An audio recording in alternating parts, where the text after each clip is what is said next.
goal of this activity is to work on your rotational deceleration capabilities as well as your landing. Here's what you're going to do.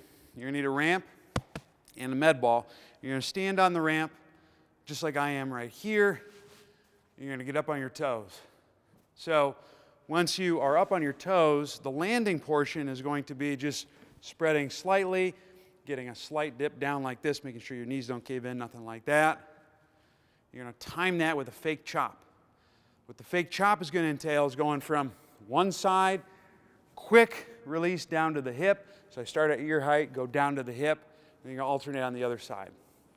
So when I do the two at slow speed, I'm up on the toes, up to one ear, drop down like that, and then the same thing on the other side. If I do it at full speed, it's going to look like this. Up on the toes, chop and land. Up on the toes, chop and land, rinse and repeat. And that's how it's done. Give it a shot.